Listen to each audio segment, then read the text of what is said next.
Oof. Root muncher. See, Kazui's fucking savage. She doesn't care. Kazooie is a girl, by the way. Because Banjo has his swag mode turned on. That's why he wakes up covered in Breagles. But, like, Clanker's Cavern kind of sounds iffy, right? Like, okay. Oh yeah, these are mutant crabs, by the way. So, yeah. That's safe. But yeah, like, Clankers kind of sounds like an STD that you could pick up, or something like that. Like, somebody'd be like, yeah, careful, kid, if you hang out with that prostitute, you'll probably catch clankers or some shit like that. Yeah, so be wary of that.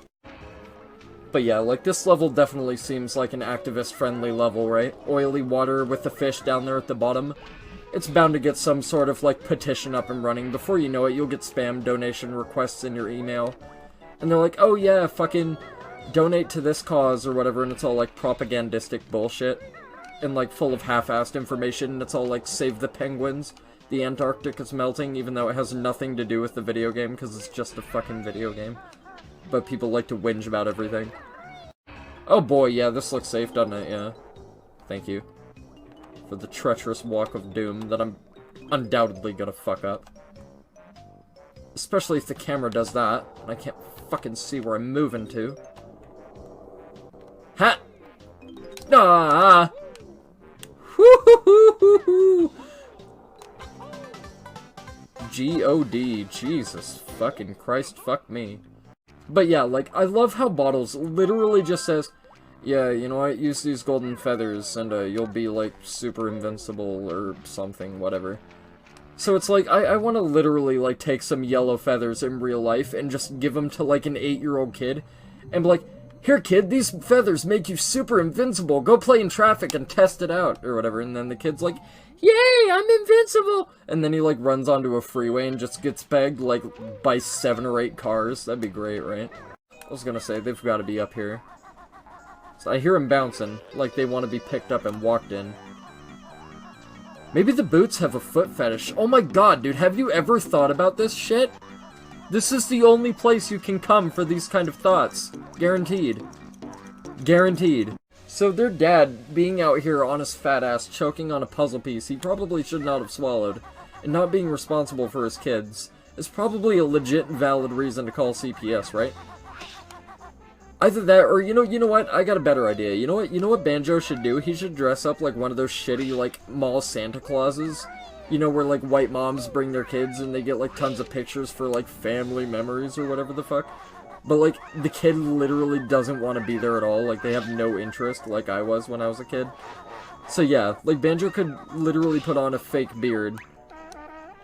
And then fucking become one of those shitty discount mall Santas. And he can be like, ho ho ho, what do you want, little girl? And she's like, a better dad. And he's like, oh, I don't know about that one, sweetheart. Well, we'll have to see. Are you gonna be a good girl this year? Oh, I feel so bad only having 2. Oh, man.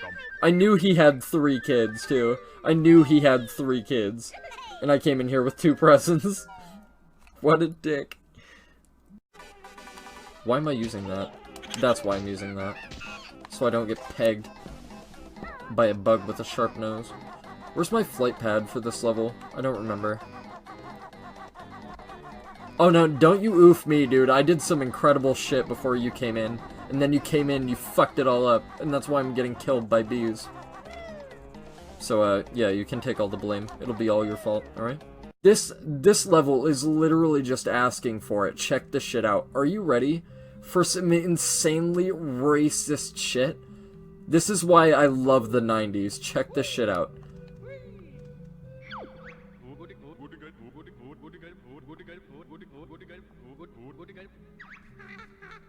He's wearing a turban, and he's a snake charmer.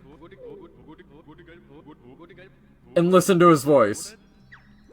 Best character in the entire game, hands down. Hands fucking down, the best character ever. Fucking Rareware, dude, I told you. Savages. They did not give a fuck about cultural reform. There was no standard back in the day. There was no political correctness. There was no, like, somebody looked at this and they were like, oh, that is not acceptable. They looked at this and they were like, bro, that's some funny ass shit right there. Why am I playing basketball with eggs? so rough.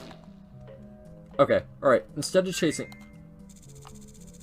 that was fucking PogChamp, dude. That was some incredible shit.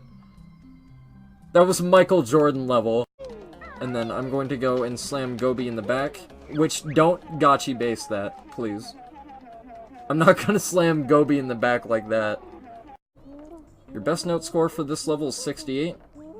Oh, I should've got one more note! Damn it! Why don't I think of these things ahead of time?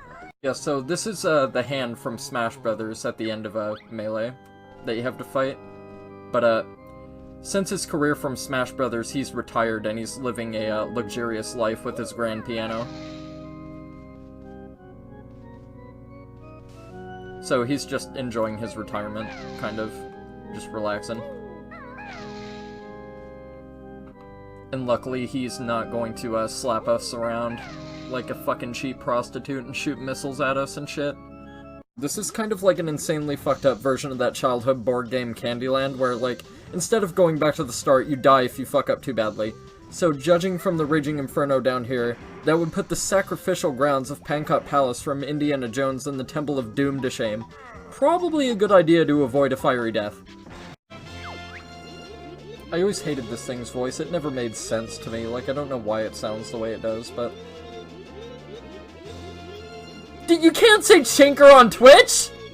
No way, no fucking way that's fair, man. If I can't do it, you can't do it.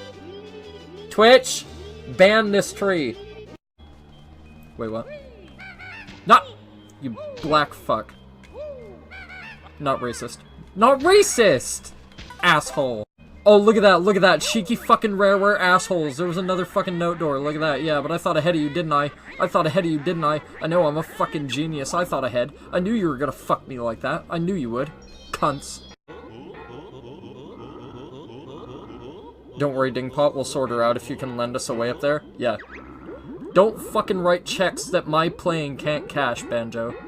I thought we learned this with, like, every other video game protagonist. Every time a protagonist talks shit, I get reamed.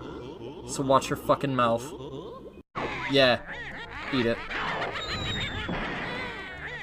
Well, I don't want to make Grunty's butt sore unless she's the hot one. If she's the fugly one, like right now, I'd rather, keep my distance. Quick! Ah, fucking missed. Cunt. Although it's my fault, because I aim like shit. I never claimed to be a Fortnite player, alright? I'll fuck up every now and again. Although every Fortnite player is a fuck up, huh? You know who you are. Yeah, look at her, she's like, oh shit, I'd be scared too if there was a giant blue magical flying thing about to fucking dash into me at 300 mph. Bottles is enjoying his watermelon. She's sipping whatever from a coconut. Although, why is she drinking out of a coconut? Because they clearly have glass mugs. Why not just use a glass mug? Or was there a shortage of mugs? Hey! Where the fuck was she this whole game? A little bit polygonal, but, Shrapnel? Yeah, that's kind of a fucked up name for an enemy. Especially in a kid's game. Speaking of kids' game, I had to go and do the fucking stupid quiz again, the board quiz. And, it had this thing where Grunty likes to strip tease at parties. What the fuck is that shit about? Rareware? This game's meant for, like, kids, like 10 years old. What the fuck are you on about? Fuck you, fuck your kids, I hate you, you green bitch. These bears I hate slightly less, but they still look weird. They look like Five Nights at Freddy's rejects. Fucking terrifying. I don't like that. You don't have to show me each of his kids, I don't care! I don't give a fuck! I'm not gonna remember. Like, you think I'm gonna go to bed and I'm gonna remember each of their names, dude? No. Twinkly Muncher? Yeah. I'm gonna use that one later. Dude, you can't say Chinker on Twitch! We've been over this, Banjo-Kazooie! Guys. Jinxie? That also sounds a little bit, like a little bit shoddy. A little bit weird. The Ancient Ones? Really? He gets a name like Jinxie, and then these guys are called the Ancient Ones. Like, really? Alright. And then imagine being this poor bastard. Grabba? Yeah, sucks for you, champ. Sounds like you didn't win the cool name lottery. Or you. See, Boombox, look at that. It's an exploding box, and they name it Boombox. Literally genius. Boss Boombox. Sounds hella cool. Now that's a fucking name. I'm gonna name my firstborn child that. Chump? Yeah, he got the worst one of the lot, didn't he? Did everybody have to pick straws like the whole cast of this game? They had to pick straws and then that one got like the shortest straw and he just got fucked. And he got shafted by the system of RNG. Poor bastard. Big Clucker? Yeah. He got it pretty bad too, didn't he? He must have been like the second worst.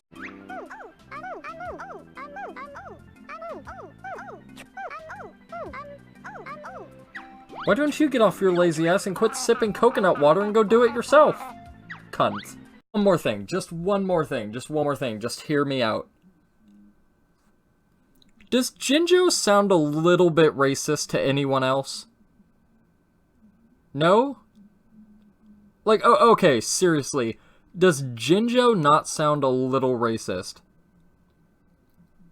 Okay, well, alright. Let me give you a scenario.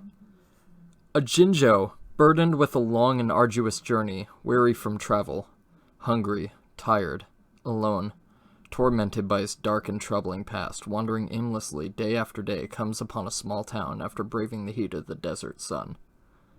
As he makes his way into the seemingly empty town, he raises a hand to partially block the sun. As his vision settles, he struggles to make out the word tavern on a crumbling building sign.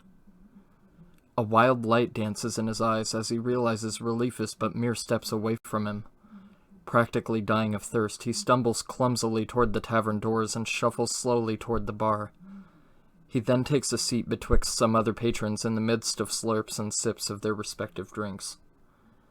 Only a few moments pass, but this time feels like an eternity for him as the fatigue from his journey begins to settle. Only now has he begun to take notice that the once raucous room has now turned to deathly quiet and the music has deafened. The bartender now turns toward the purple-faced, sullen-looking newcomer, rubbing a glass with a musty cloth. "What can I get for you?" he asks. The Jinjo licks his lips, and as his tongue grazes the bristles of his 5 o'clock shadow, he struggles to speak. "A water, please. Just a water." The bartender stops rubbing the glass for a moment and turns to the Jinjo and says, "Hate to be the bearer of bad news, but we don't serve you colored Jinjo types round here. All your whistling and zipping around, we have no use for those positive feelings here. Color and joy faded from this town long ago." The Jinjo, tired from his journey, looks unfazed. Quietly, he nods and makes his way once again towards the doors he once entered with hope and relief and crosses the threshold between what he has come to know as life and death. With no inn to take him, and no establishment that would serve him, he takes one last optimistic look into the sky he knew so well, pondering what would await him next. Then, as the exhaustion settles in and dehydration takes its toll, he collapses as the once bright light of hope fades from his eyes. So now, I'll ask you once again, does the term Jinjo sound just a little bit racist to you?